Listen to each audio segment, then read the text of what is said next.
Welcome back to the Deep Dive, Congress in Context. If you've been following the whirlwind pace of Washington lately, you know that legislative activity, it really never stops. Not at all. Even when the political conflict seems to be at a fever pitch. This week, we are diving deep into the proceedings of mid-November 2025. Yeah, specifically that really intense period between the 17th and the 21st. Exactly. And, it was a week that truly exposed the fault lines in American politics, but also, and this is the interesting part, it paradoxically revealed where Congress can still find some consensus. That's the core tension we really need to unpack for you today. We saw this powerful procedural push by one side, focused almost entirely on reversing key environmental and energy regulations. And they were using this really aggressive tool, the Congressional Review Act. Yes, the CRA. And then at the same time, the focus just snapped inward. It was consumed by these high-stakes ethics investigations and internal accountability measures. So our mission today is to move beyond the headlines, beyond the sound bites. We're going to give you a comprehensive, nonpartisan analysis of what Congress was really legislating, what passed, and how these actions, both procedural and political, are going to impact communities and the economy well into next year. And I think before we can even jump into the actual votes, we have to set the stage. We need to focus on that specific legislative mechanism you just mentioned. The Congressional Review Act. The CRA. It's not just some fancy name. It is the central pivot point for so much of the energy and land use debate this week. But let's unpack this procedural sledgehammer then. Why is the CRA so important right now, especially for an audience that tracks policy as closely as ours does? Well, the CRA is basically a fast-track process that Congress can use to overturn administrative rules, the ones issued by federal agencies. So, like the Department of Energy, the Bureau of Land Management? Exactly. And historically, it's most effective right after a transition in presidential power. It allows the new Congress and the new president to rapidly undo regulations that were finalized by the previous administration, especially in its last few months. So it's being used here specifically to target regulations from the prior administration. But what makes it so powerful? I mean, why not just pass a new bill to override an old rule? It's the permanent nature of the reversal. That's the key. Permanent? Yes. If Congress successfully overturns a rule using the CRA, the federal agency that issued it, say the BLM, like you mentioned, is permanently prohibited from issuing a new rule that is substantially the same in the future. Wow. So this is a real game changer. It is. It means the outcome isn't just a temporary repeal. It creates a lasting legislative roadblock. It essentially forecloses the option for that agency to ever revisit the policy without entirely new legislation being passed and signed into law. That context is vital. It tells us these votes aren't just symbolic gestures. Not at all. They are aimed at fundamentally restructuring energy policy for the foreseeable future. With that in mind, let's jump straight into the legislative highlight reel, starting right where the CRA saw its fiercest application, this battle over energy and land use. And the focus was squarely on public lands, resource management, and state economies, specifically out in the West and up in the Arctic. Congressional Republicans used the CRA to try and overturn multiple Bureau of Land Management or BLM land management plans. And their argument was that these plans stifle resource development, right? That's the core of it, yes. Yeah. They argue they're overly restrictive. So let's start with Case A, the deeply contentious fight over Wyoming's Powder River Basin coal. This was H.J. Res. 130. Right.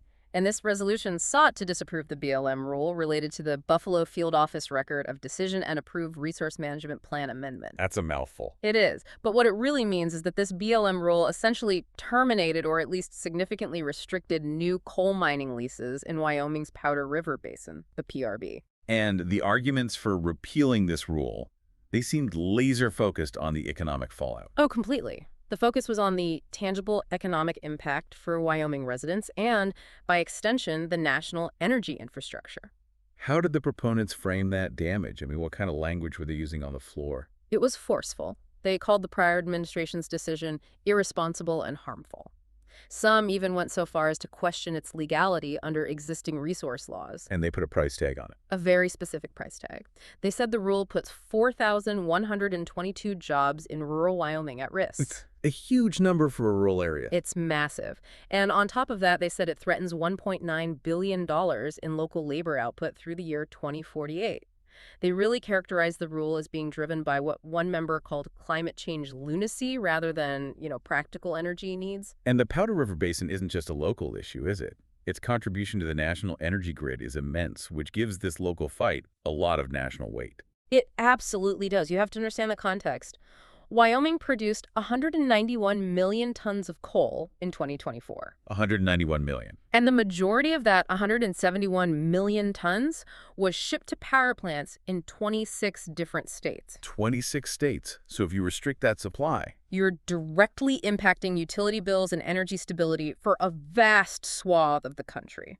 Proponents argued that this was a needless restriction on a domestic energy source at a time when energy independence is, a top national priority. okay, but the opposition to the repeal, the people who wanted the BLM rule to stand, they had a fundamentally different interpretation of what the rule even did. They argued the repeal was a huge overreaction. Correct. Opponents argued that this Buffalo Field Office RMP, it wasn't a blanket ban on coal. So what was it then? They pointed out that it actually allows existing coal leases to continue operating. The condition was that they had to implement reasonable safeguards. Safeguards for what?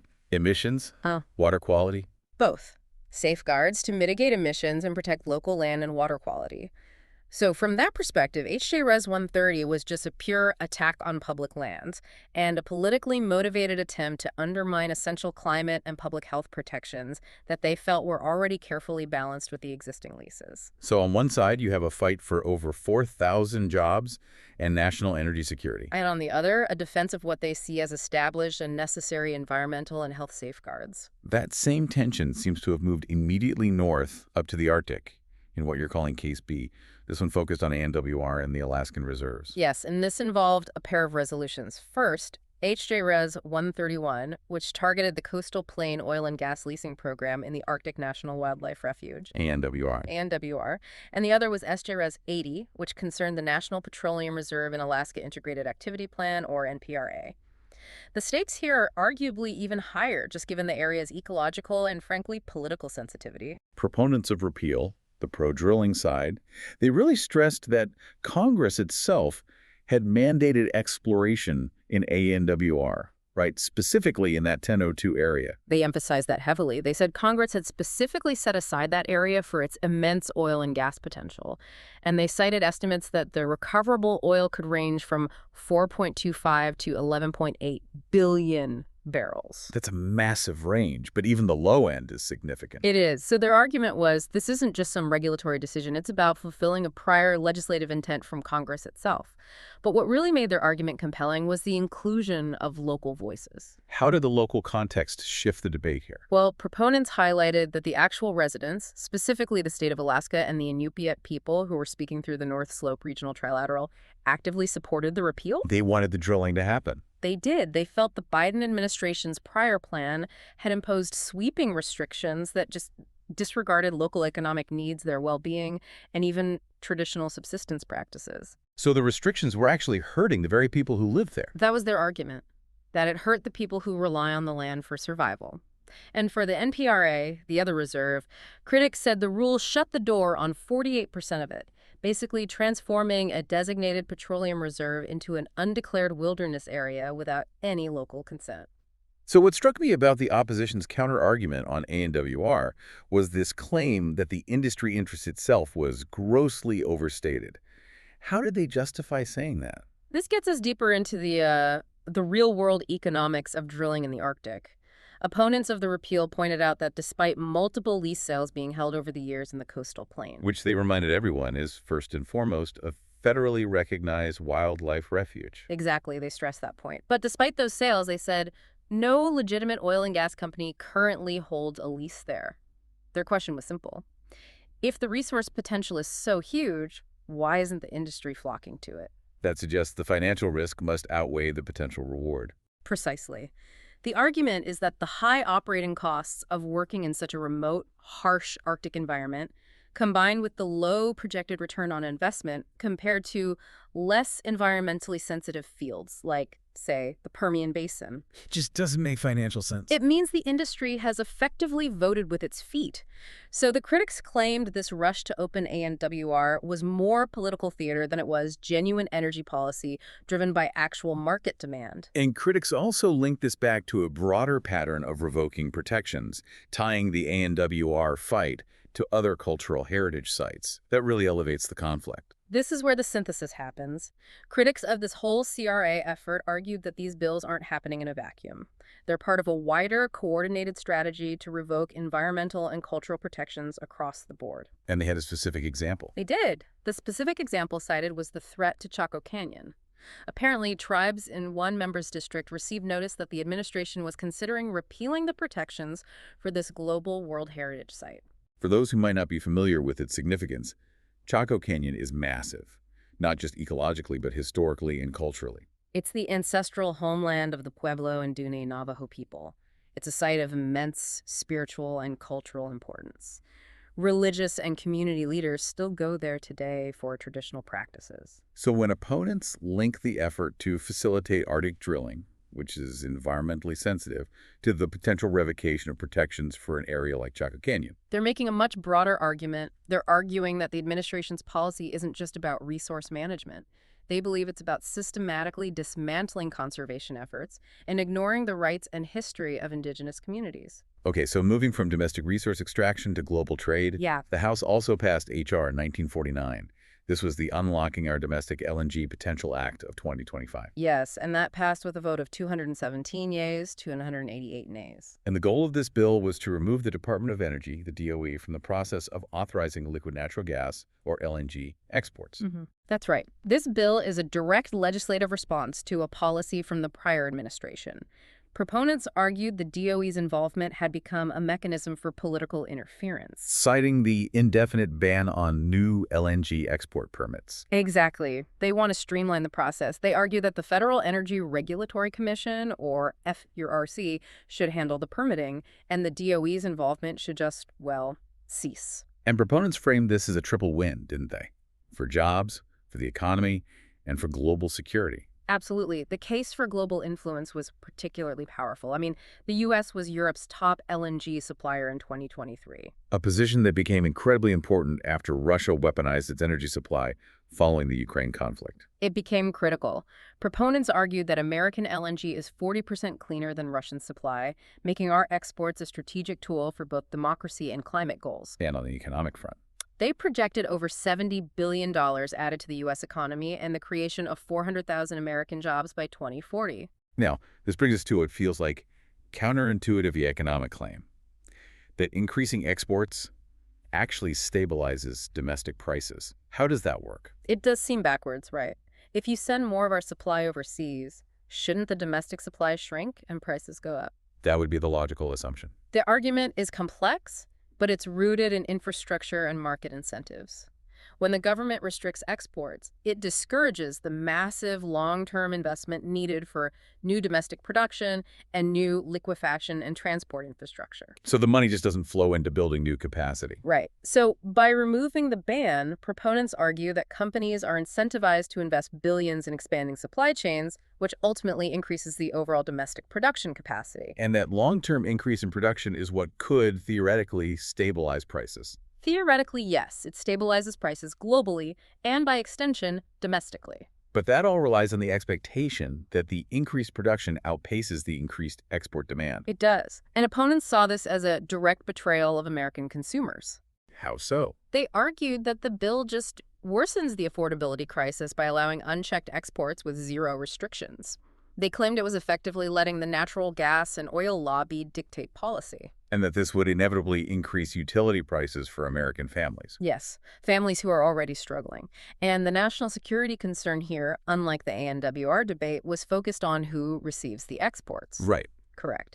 Eliminating the DOE review, opponents argued, is dangerous because that review process acts as a necessary check against sending critical energy resources to foreign adversaries. And they name names. They specifically cited the Chinese Communist Party, who they pointed out are already a top recipient of American LNG. They argued that Congress was opening the door to sacrificing U.S. energy security for the profits of energy companies. It's a remarkable clash. Economic growth and global leverage versus American affordability and the security of knowing where our energy actually goes. It really is. If the debate on energy is really about resource access versus global security, let's pivot now to how Congress is addressing the other side of that security coin, defending the digital infrastructure that delivers the power we're fighting over. That's a perfect transition because so many of the week's other critical actions centered squarely on national security and infrastructure resilience. We're moving into the realm of cyber defense and counterterrorism measures. Let's start with the invisible threats then. Congress discussed legislation requiring a comprehensive assessment of the cybersecurity threat posed by state actors, and they specifically named China's Vert Typhoon. Volt Typhoon is the code name for a state-sponsored cyber group that has been actively targeting U.S. critical infrastructure. And what makes this group so concerning is that they aren't just engaging in data theft or espionage. So what are they doing? They're reportedly pre-positioning access within our vital networks, the electrical grid, water systems, communications networks, to enable disruptive attacks during a future military conflict. So the goal isn't just spying. It's the ability to literally turn off the lights or halt water treatment if a crisis erupts somewhere else in the world. Precisely. That's the strategic depth of this threat. The legislation mandates the formation of a DHS-led task force, including CISA and the FBI, to provide Congress with immediate and sustained assessments of this threat. And what specifically are these reports supposed to uncover? What's the mandate? They need to detail the current tactics, techniques, and procedures used by PRC-affiliated cyber actors like Volt Typhoon. And crucially, they have to identify the specific vulnerabilities within our critical infrastructure sectors: water, transport, energy, you name it. And it goes beyond just the technical vulnerabilities. It does. The task force is also required to assess the potential economic and social ramifications of a major disruption during a crisis. The goal is to move from just being aware of the threat to having a coordinated defense. The full assessments will be classified, of course, but an unclassified executive summary is required for the public. That takes us from these huge, invisible, state-level threats like Volt Typhoon to the much more tangible local threats. How does this threat matrix shift when we start looking at, say, municipal governments and the need for something called the PNLR Act? Right, so that's H.R. Favor 708, the Protecting Information by Local Leaders for Agency Resilience Act, the PILR Act. And it recognizes a fundamental vulnerability in our system. Which is? That our cyber defense is often only as strong as its weakest link. And that weakest link is very often local government. I mean, we see constant ransomware attacks hitting municipal services, local utilities, school systems. Because they just don't have the sophisticated IT security of a federal agency. Exactly. So if the threat is local, why can't local governments just fix it themselves? That seems like the logical question. It's largely a structural problem of grant access, which is what the PILR Act is trying to fix. There's a state and local cybersecurity grant program that already exists, but many jurisdictions, especially small rural municipalities, find the application process just too cumbersome. They can't even get the money that's there for them. Right. It requires specialized legal and technical knowledge they just don't have on staff, or the matching funds required are prohibitive for their small budgets. So the bill aims to fix that structural access issue. How does it simplify the process? The intention is to simplify the application forms, maybe create dedicated funding streams specifically for very small or rural municipalities, and potentially reduce or even waive the required local matching funds for the most financially strained communities. It's really about tailoring the resources to the needs of these non-federal entities so they can actually afford and implement the resilience standards they need. Okay, shifting from cyber to physical security, Congress also addressed the evolving threat of vehicular terrorism with H.R. 1608. Yes, the Department of Homeland Security Vehicular Terrorism Prevention and Mitigation Act of 2025, and this definitely sounds like an update to address modern technology. It is. Vehicular terrorism, using vehicles as weapons, is a known tactic. But the challenge is changing rapidly with the advent of connected and autonomous vehicles. This bill mandates that the DHS secretary report on these emerging threats. What are the unique threats that are posed by connected or autonomous vehicles? What's different? The big concern is about remote exploitation. If a terrorist group can hack or remotely command a connected or autonomous vehicle, they don't need a driver inside. They could turn a heavy vehicle into a guided missile from thousands of miles away. That's the fear. The mandate requires assessing our efforts to equip law enforcement and first responders to address these advanced technologies, making sure they have the tools and training to disable or intercept these vehicles safely, or even just track them effectively if they've been digitally compromised. And finally, on the security front, a crucial measure for accountability. H.R. 2261, the Strengthening Oversight of DHS Intelligence Act. This is aimed at safeguarding the public's own information from the government. This is so critical, especially because of past allegations of overreach and misuse of intelligence gathering capabilities against domestic actors.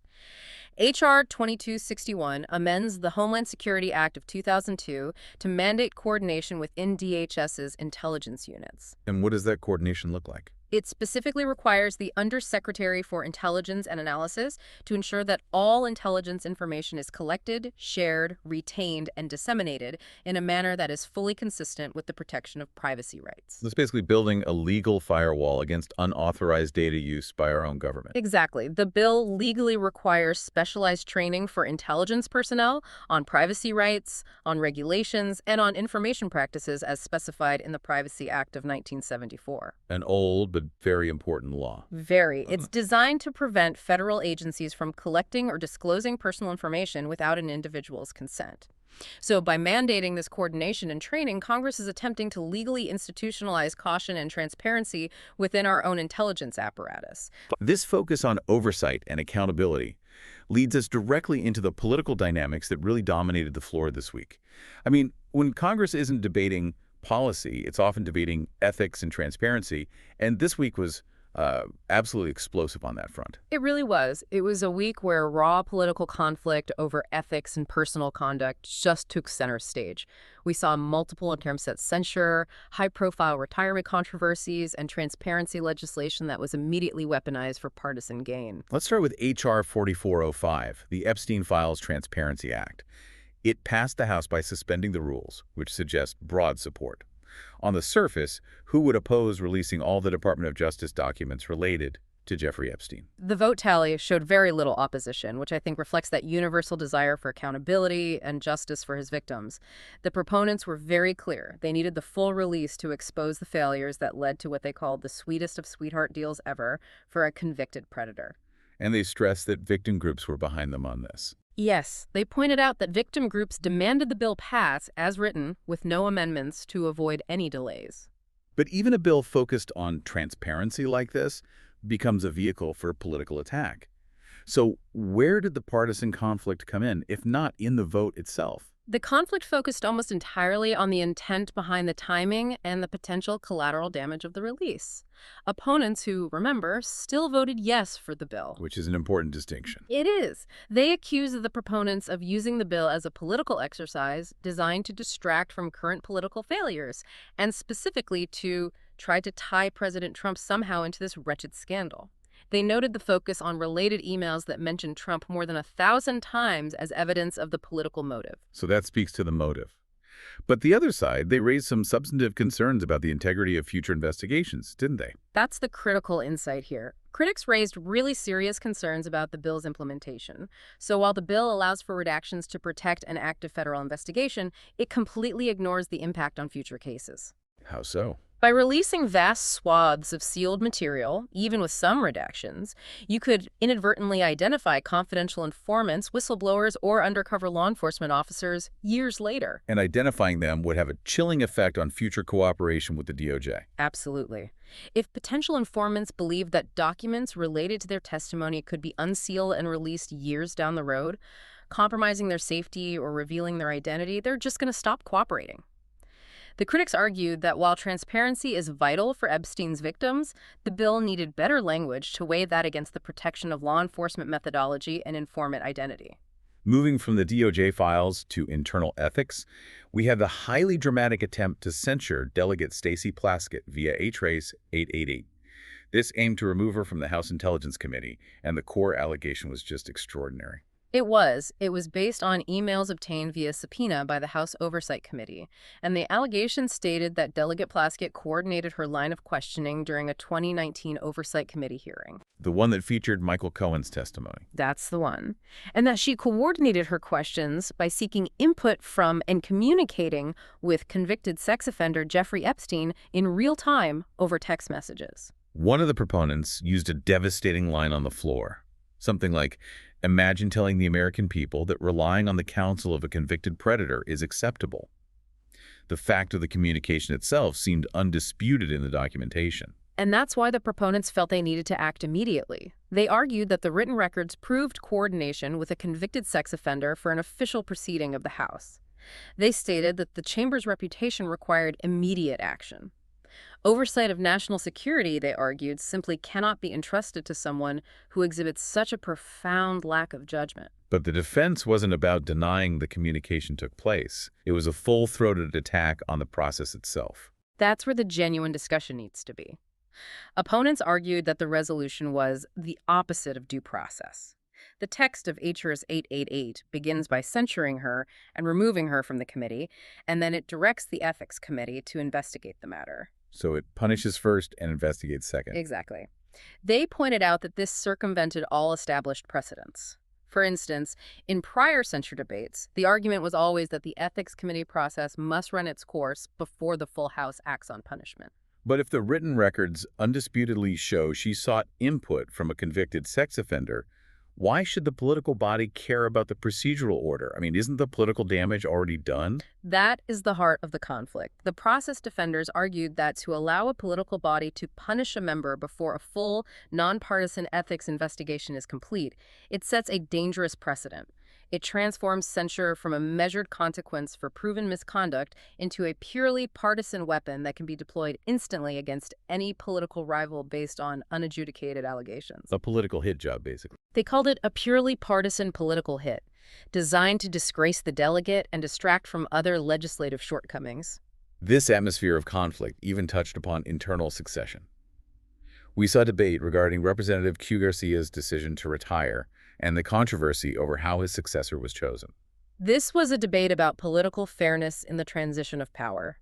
Representative Garcia announced his retirement, and critics immediately charged that just hours before the filing deadline, he submitted official paperwork listing his chief of staff as a candidate, with Garcia's own signature listed first on the petition. That's the key detail. So the charge was that by announcing his retirement so late and submitting the petition for his chief of staff at the same time, he was essentially hand-picking his replacement and closing the window for a fair, open primary process. Exactly. Critics allege this deprived Americans the right to choose their elected representative by not communicating his intentions sooner. It didn't allow the community adequate time to vet and organize behind multiple candidates. The sentiment was very critical. One member said, "You don't get to have your cake and eat it too. If you are not going to run, you don't get to choose your successor by fiat." And the defense offered by his supporters. What was their take? His supporters praised Garcia's long and distinguished tenure, especially his advocacy for working people in Chicago. They argued that his decision to step down to spend more time with his family was honorable. Framing it as a personal choice, not a political maneuver. Right. They said that when a colleague chooses their family, it shouldn't be a moment for division. They framed the attack as petty partisan maneuvering against a respected public servant. And finally, we saw notice given for yet another intended censure, HRS 889, this one targeting Representative Corey Mills, which cited just a litany of allegations related to conduct, ethics, and military records. This was just the intent to offer a privileged resolution, but the notice itself laid out extensive and very serious allegations that are now officially part of the Congressional Record. The controversy cited three main areas of concern. Let's start with the military record allegations. The notice questioned the veracity of the account of events that led to a recommendation for a Bronze Star. The medal was bestowed in 2021 or afterwards, but for service rendered way back in 2003 during the Iraq War. Discrepancies in military record narratives are always highly, highly charged in political debates, and this challenged the very foundation of his decorated service. The second area involved a police investigation into an alleged assault. Yes. The notice referenced public reports, which were confirmed by the Washington, D.C. Metropolitan Police Department, that Representative Mills was being investigated for an alleged assault of a 27-year-old woman in February of 2025.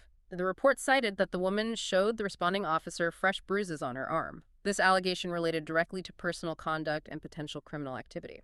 And the third area, which touches directly on the powerful Foreign Affairs and Armed Services committees he serves on, concerns his outside business interests. This is the most complex from an ethical standpoint.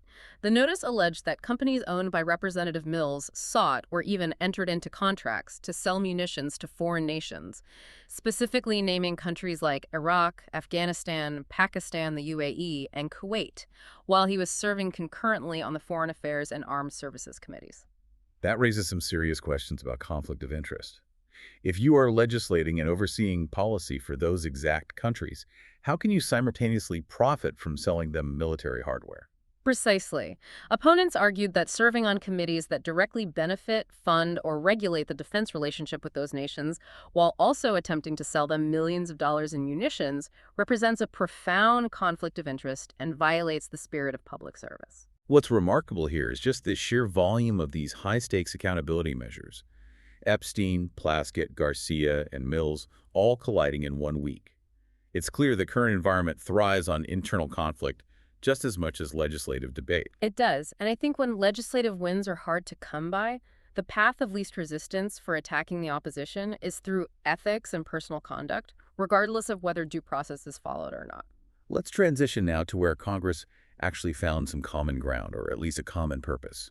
Let's talk about policy that directly impacts communities, specifically health, veterans, and home rule, starting with a bipartisan win for veterans' financial stability. That's S. 2392, the Veterans Compensation Cost of Living Adjustment Act of 2025, and it passed on a strong bipartisan basis. This bill provides a necessary cost of living adjustment, or ALLA, to ensure that veterans and their families can keep pace with the cost of living. This is such a crucial piece of legislation. It ensures that the benefits earned through service aren't gradually eroded by inflation, which has been a major concern for everyone across the economy. Absolutely. The need for the COA was framed not as a political choice, but as a debt owed. As one member stated on the floor, veterans and their families are entitled to and owed these benefits. The bipartisan support for this measure shows that some core responsibilities, particularly caring for those who served, still managed to transcend the deep partisan divides we've been discussing. Now, healthcare access and affordability were also major themes this week, but these quickly reverted back to partisan lines, specifically over the Affordable Care Act's enhanced premium tax credits. They did. Democrats strongly criticized the current speaker for refusing to extend those enhanced premium tax credits for the ACA. These credits had provided significant subsidies, making health insurance premiums substantially more affordable for millions of Americans who buy insurance through the ACA marketplace. And what was the consequence of the speaker's refusal, according to the Democrats? Democrats argued that the expiration of these tax credits is causing healthcare costs to skyrocket for millions of middle and lower income families. They're seeing deductibles and premiums go way up. The speaker's refusal was characterized as immensely detrimental, especially at a time when families are struggling with affordability across the board. And the speaker's response was pretty pointed. Yes. The speaker was quoted as dismissing the credits as a boondoggle, suggesting they were a wasteful use of taxpayer funds. Democrats countered that this dismissal just demonstrated that the current administration and its leadership were out of touch with the affordability crisis facing American families. Beyond just the ACA subsidies, there was also a major focus on the systemic failure of rural health care. This is a crisis across large parts of the country, and the numbers are staggering. Over 20% of rural counties in Georgia, for example, have no doctor or only one doctor. And across America, 200 entire counties have no doctor at all. 200 counties. It's unbelievable. The collapse of rural healthcare is not just a medical problem, it's a societal collapse. When a rural hospital closes, the community loses not only its immediate emergency and primary care, but often its largest employer, accelerating population decline and just eroding the economic and social fabric of the area. So to address this, Congress designated a day for recognition and took some action on expanding telehealth. They did. Congress designated November 20, 2025 as National Rural Health Day through SRES 507, which affirms a commitment to solving these challenges. And more substantively, the bipartisan Helping Ensure Access to Local Telehealth Act, or the Health Act, was reintroduced. The Health Act sounds critical for overcoming the geographic isolation that really defines these underserved areas. It is a vital piece of legislation. It's designed to cut down regulatory red tape. The goal is to allow community health centers and rural health clinics to provide a wider range of telehealth services to their patients, especially seniors, without all the unnecessary administrative burdens. So local clinics can become a hub for all sorts of care. Exactly. It expands access to specialists and mental health services that simply wouldn't be available otherwise, making life simpler and healthier for these communities.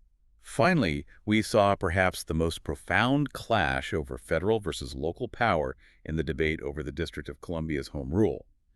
H.R. 5107 and H.R. 5214 were introduced, representing a significant federal intervention into D.C. governance. This is a classic enduring conflict in Washington. Since D.C. residents pay federal taxes and bear all the obligations of American citizenship without having full congressional representation, any federal intrusion into their locally enacted laws is met with fierce resistance. And the D.C. Attorney General and Delegate Norton were not happy. They strongly opposed these bills, calling them an unprecedented attack on the autonomy and home rule of D.C. residents. Let's dissect the two bills, starting with H.R. 5214, the District of Columbia Cash Bail Reform Act.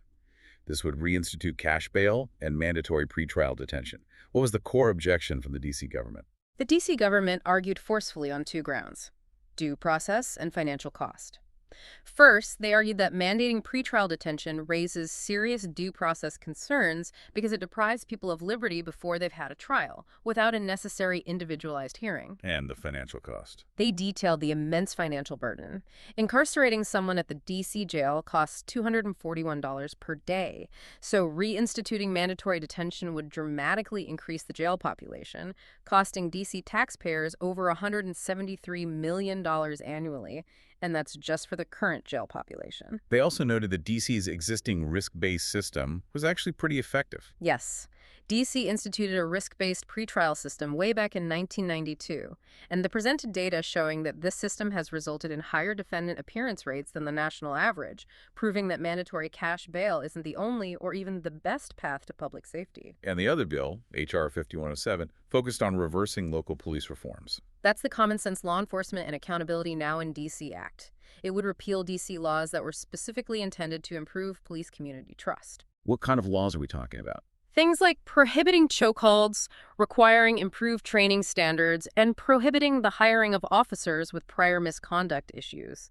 Local officials argued that these measures were passed through careful multi-year collaboration between the mayor, the council, and community leaders. Repealing them, they argued, would immediately damage police-community relations and undermine accountability efforts. So why were the proponents of federal intervention pushing these bills so hard then? What was their stated goal? Their objective was singular: to restore law and order in the nation's capital. They framed the D.C. government's recent policies as being responsible for a perceived rise in crime. One member even referenced their efforts to pass similar disapproval resolutions in the prior Congress, which were vetoed. So they're trying again with a new administration. Exactly. They expressed confidence that the current administration would sign this common-sense legislation into law, signaling a political shift toward federal control over D.C. crime policy, regardless of the due process and financial chaos it might cause locally. That tension-restoring federal order versus defending local democracy is a defining struggle for Congress. It really encapsulates the political mood, a powerful desire by the current Congress to use its authority to shape policy outcomes, even if it means overruling the democratically elected local leadership of the district in which they serve. Shifting our focus to the future, let's discuss what's on the committee watch list. What key upcoming actions might shape our next deep dive and signal future legislative battles? We have several committee meetings coming up next week that deserve close attention. In the Senate, the Rules and Administration Committee has a high-profile business meeting scheduled to consider SRES 493. And what does that resolution propose? It aims to reduce the annual rate of pay for senators if a government shutdown occurs. This is a direct response to the public and political fury that followed the 43-day government shutdown we saw recently. A way to put some skin in the game for lawmakers. Exactly. It's a mechanism intended to put financial pressure on them to avoid future crises and demonstrate accountability. A clear political effort to minimize future budget brinksmanship. Absolutely. We also have the Senate Judiciary Committee holding crucial hearings to examine pending calendar nominations, both judicial and executive. These appointments are the administration's mechanisms for long-term influence, staffing federal courts and key agencies. And the Banking Committee has some big ones, too. Yes, they're scheduled to consider high-profile nominations, including the director of the Mint and the chairperson of the Federal Deposit Insurance Corporation, the FDIC. These appointments really determine the direction of financial regulation and stability. And on the House side, what are the committees focused on regarding security and energy? The House Homeland Security Committee, specifically its Cybersecurity and Infrastructure Protections Subcommittee, is holding a joint hearing focused on securing global communications, an examination of foreign adversary threats to subsea cable infrastructure. And this ties directly back to our discussion of Volt Typhoon. It does. It's about state-sponsored threats to the physical backbone of global communication and commerce. And what's particularly compelling about the threat to subsea cables? Well, over 95% of all international data, including massive financial transactions, flows through these physical cables that are just resting on the ocean floor. Identifying foreign adversary threats, whether it's surveillance, sabotage, or pre-positioning, is an urgent national security priority. The hearing will examine vulnerability mapping and defense strategy for this critical yet largely exposed infrastructure. And we also have markups scheduled in the House Energy and Commerce Committee, which relates directly back to the energy battles we covered at the beginning. That's right. They have a key markup scheduled on several energy and housing efficiency bills, reflecting that broader push to deregulate. This includes H.R. 3699, the Energy Choice Act, and H.R. 4626, the Don't Mess with My Home Appliances Act. Those names are pretty direct. They are. These bills aim to prevent federal agencies from implementing or strengthening efficiency standards on consumer goods and building materials. They argue that consumers should have the right to choose less efficient, often cheaper products if they prefer. It's a legislative tactic designed to reduce the regulatory burden on manufacturers and consumers. For our listener who wants to stay informed and track these issues, how can they find and analyze the bills and nominations we've been discussing? The primary tool is always going to be congress.gov. Every single bill and resolution we mentioned, HJ Res 130 on the Powder River Basin, HR 1949 on LNG, S 2392 on the Veterans CCOA, you can track it using its bill number on that official website. You can find the full text, the status, the voting history, and any related documents. And for tracking the appointments and nominations that will determine the philosophical direction of these agencies, which committees are key to watch? Keep a close eye on the Senate Judiciary and Senate Finance Committees. Finance, for example, will be considering nominations for Deputy Social Security Commissioner and U.S. Trade Representative negotiators. These are not typically headline-grabbing positions, but they determine how policies, from trade tariffs to the implementation of ACA tax credits, are actually executed. Following committee activity is how you understand the real mechanics of government. So what does this all mean? Reflecting on this intense week in Congress, defined by both legislative urgency and ethical conflict, what are the key takeaways we should leave you with? I think the most profound contrast this week was the simultaneous existence of these hyper-partisan fundamental legislative battles, specifically that aggressive use of the CRA to permanently reshape energy and land use policy set against the backdrop of critical and necessary bipartisan work, like securing the CLA for veterans or attempting to shore up local cybersecurity defenses. It demonstrates that Congress can indeed legislate on core issues, but the sheer volume and ferocity of the political theater, the censure attempts, the Epstein Files debate, the partisan clash over D.C. home rule, it really dwarfed the important work being done on telehealth or national security. And that theater, particularly the ethics conflicts, reveals a concerning pattern, a willingness to bypass established due process for immediate political gain. We saw Republicans pressing hard on resource extraction in Wyoming and Alaska, directly challenging environmental regulations they view as politically motivated, while navigating these intense internal debates over ethics using processes that raise serious questions about political weaponization. If we connect this to the bigger picture, it feels like a week defined by the constant negotiation of limits of federal power. how much the current Congress can undo the last administration's legacy, and how much the federal government can interfere with local governance right here in the nation's capital. And that leads us to our closing thought for you to consider this week. In a week where Congress debated whether the Attorney General should release classified files, potentially compromising informants and risking the integrity of future investigations, and simultaneously debated how much control D.C. should have over its own bail laws and police trust initiatives, how do we, as a citizenry, appropriately balance the public's right to total transparency and accountability with the necessity of protecting privacy and upholding local autonomy? It's a tension between disclosure and security, federal control, and local democracy that really ran through every major debate this week.